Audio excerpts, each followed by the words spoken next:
তবে হ্যাঁ, বাংলাদেশে এখন নতুন করে নোবেল দেওয়ার জন্য একটা কমিটি হতে যাচ্ছে শোনা যাচ্ছে ইতিমধ্যে।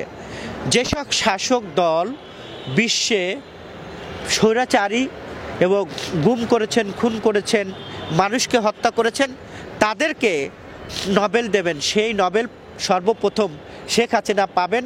গুমের রানী হিসাবে, খুনের রানী হিসাবে, পলাতক নেত্রী হিসাবে এই নোবেল উনি অতি তাড়াতাড়ি বোধহয় পাবেন।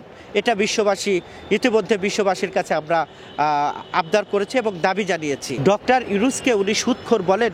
ওনাকে যদি বলা হয় আপনার পরিবার 14 গোষ্ঠী চোর, এই চোরের গোষ্ঠীর জন্য আজকে বিশ্বে বাংলাদেশের মান সম্মান ইজ্জত সব নষ্ট হয়ে গেছে। এই চোরের গোষ্ঠীর প্রধান আবার বড় বড় কথা বলে, গোপন ঘরে থেকে মোদির কোলে বসে এমন এমন অডিও বার্তা দিচ্ছেন যে অডিও বার্তায় ওনার নেতাকর্মীরা উজ্জীবিত হবেন বলে উনি মনে করেন। কিন্তু ওনার নেতাকর্মী উজ্জীবিত না হয়ে অন্ধকারে লুকিয়ে আছে যে এই বিশ্ব বেহায়া, বিশ্ব খুনের রানী, বিশ্ব গুমের রানী, বিশ্ব পলাতক নেত্রী, তার কথা আমরা আর শুনব না। শোনেন, পলাতক মানুষের কথা কেউ শুনতে চায় না, সাহসী মানুষের কথা শুনতে চায়। আর এই আওয়ামী লীগের সন্ডা বন্ডা গুন্ডা বাহিনী এরা হলো পলাতক। আমরা 1971 সালেও শুনেছি মরহুম শেখ মুজিবুর রহমান পাকিস্তানের সেনাবাহিনীদেরকে ডেকে এনে আত্মসমর্পণ করেছে এবং শেখ হাসিনার পরিবার তৎকালীন পাকিস্তানের আর্মিদের 1500 টাকায় তাদের পরিবার চলতেন এবং সন্তান প্রোডাকশনে ব্যস্ত ছিলেন তিনি সিএমএস হসপিটালে। অতএব এই আওয়ামী লীগ মানে একটি আবর্জনা। এই আবর্জনা এদেশের মানুষ মুক্ত করেছে। এই আবর্জনা নিয়ে আর কথা বলতে চায় না।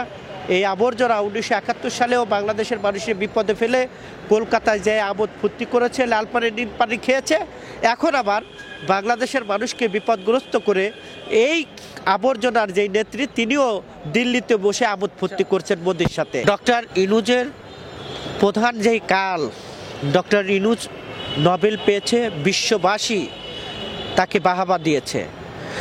আমরা যখন আমাদের নেত্রীর সাথে ছবি তুলি তখন আমরা আনন্দ উপভোগ করি। আমাদের নেত্রী যখন দেশের বাইরে যায় কোনো বিশ্ব নেতার সাথে ছবি তোলে তখন তারা আনন্দ উপভোগ করে।